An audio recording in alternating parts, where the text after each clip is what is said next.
Nous sommes avec Karine Gouvienne, archiviste de la ville de Charleroi, et avec elle on parle d'une collection qui vient de démarrer. C'est Collection Archives de Charleroi, avec un premier tome consacré à Auguste Cador. Tout d'abord, nous parler de cette collection. C'est quoi l'objectif ?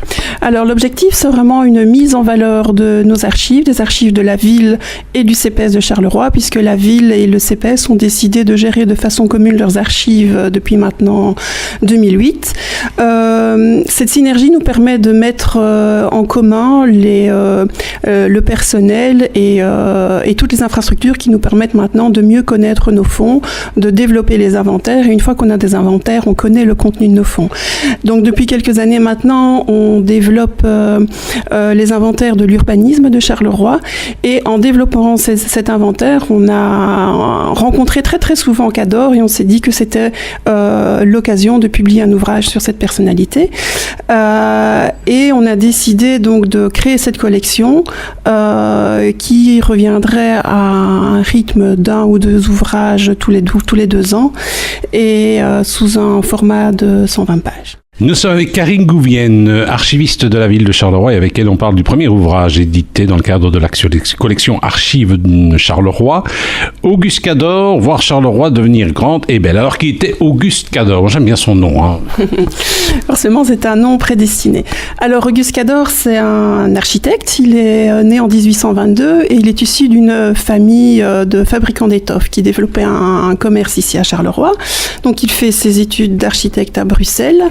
Et il est nommé architecte officiel de la ville en 1854. Il collabore déjà un peu avant avec l'architecte de la ville qui s'appelait Jean Kuipers. Mais en 1854, il prend vraiment la main sur la ville de Charleroi et bientôt sur l'urbanisation de Charleroi. Nous sommes avec Karine Gouvienne, archiviste de la ville de Charleroi, et avec elle on parle du livre Auguste Cador, voir Charleroi devenir grande et belle, un livre qui sera bientôt mis en vente. Alors on lui doit quand même quelques belles œuvres, notre ami Cador. Par exemple, le parc Astrid, c'est pas un petit peu Cador ? Alors si, Cador dessine effectivement le parc Astrid avec un architecte paysagiste de l'époque. Ça va être un peu douloureux pour Cador, cette histoire du parc, parce qu'au départ, il dessine un parc absolument merveilleux qui fait 3 hectares et qui rejoint la plaine des Manœuvres. Ça devait vraiment développer un point de vue absolument magnifique sur Charleroi. Il dessine même d'ailleurs l'hôtel de ville tout en haut du parc, tout en haut de la plaine des Manœuvres. Mais finalement, la volonté des édiles communaux, c'est aussi de se faire un peu d'argent. Donc ils réduisent la superficie du parc pour pouvoir vendre des terrains et finalement le parc sera développé mais sur une superficie d'1,5 hectare. Il se sentira un petit peu frustré, hein. Ça ne va pas créer des litiges avec la ville? Est-ce qu'il ne va pas finalement décider de claquer la porte? Voilà, alors ça effectivement c'est une théorie développée par Catherine Bioul, mais je pense aussi qu'il y avait d'autres raisons au fait que Cador claque la porte, puisqu'en 1873, donc là pour rappel, entre 1869 et 1871, il y a le démantèlement de la forteresse et une volonté de Charleroi de se redéployer, de se développer sur les terrains récupérés par les terrains militaires, et il y a un accord qui est fait entre la ville de Charleroi et le gouvernement provincial et le gouvernement belge, et ça enlève énormément de prérogatives à Auguste Cador en tant qu'architecte communal, puisque le gouvernement prend la main sur la construction de certains bâtiments, prend la main sur le développement de la voirie, de l'égouttage, du pavage, et finalement ça lui enlève énormément de prérogatives. Donc ça, plus effectivement une certaine frustration par rapport au parc Rennes Street, c'est probablement des raisons qui ont poussé Cador à claquer la porte en tant qu'architecte communal, mais ça ne marque pas pour autant la fin de la collaboration d'Auguste Cador avec la ville, puisqu'il va continuer à développer des projets autant au niveau de l'urbanisation que de l'assainissement de la ville avec la création de l'abattoir, avec des projets pour l'assainissement des eaux potables. Donc oui, le parc Rennes Street sera probablement l'une des raisons pour laquelle Cador claquera la porte, mais pas seulement.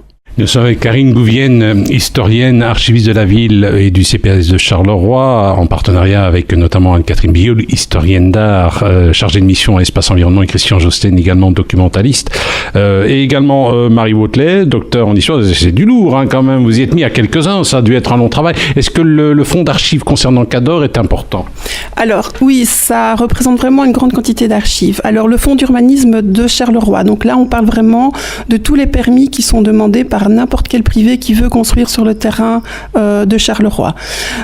Aujourd'hui, on a Charleroi, 15 anciennes communes, mais là, on parle uniquement de Charleroi avant 1877. Ça représente plus de 20 000 dossiers. Pour Cador, on a repéré entre 120 et 150 dossiers qui lui sont attribués. Pourquoi je dis entre 120 et 150 ? Parce que Cador n'a pas toujours signé les plans.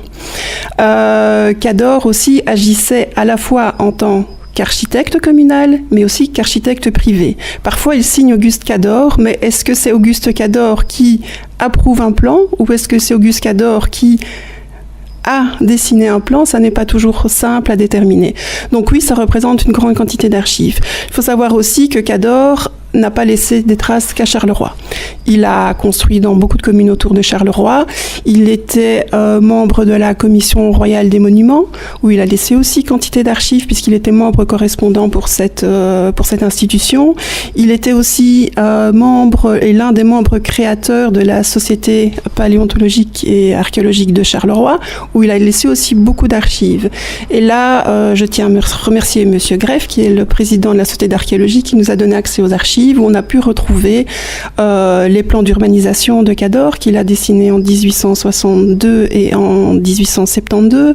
On a pu retrouver des photos de bâtiments d'époque. On a pu retrouver énormément de correspondances. Donc finalement, on a pu compléter nos archives de la ville de Charleroi par tout un réseau d'archives qui nous a vraiment permis de comprendre et de savoir qui était Cador et ce qu'il avait fait à Charleroi. Eh bien, nous étions avec Karine Gouvienne, archiviste de la ville de Charleroi, et avec elle on parle du livre, bientôt disponible en commerce, Auguste Cador, voir Charleroi devenir grande et belle. Alors, il y a évidemment des documents d'époque, des plans, etc., des photos que vous avez ajoutées, que vous avez prises. Est-ce qu'on est allé sur les traces d'Auguste Cador ? Oui, alors ça a été aussi un gros travail Voilà, une fois qu'on a identifié un plan Cador, il fallait savoir si la maison existait encore.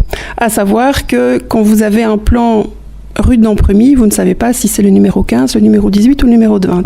Donc ça a été assez amusant parfois de se rendre dans les rues avec le plan et de regarder le plan face à la maison pour voir si la maison existait toujours, si la maison qu'on avait sur plan était toujours la maison existante. Ce qui nous a parfois valu l'interrogation de certains habitants de Charleroi, mais tiens, pourquoi vous regardez cette maison, qu'est-ce qu'il y a à voir? Ce qui nous a permis aussi peut-être parfois de sensibiliser la population.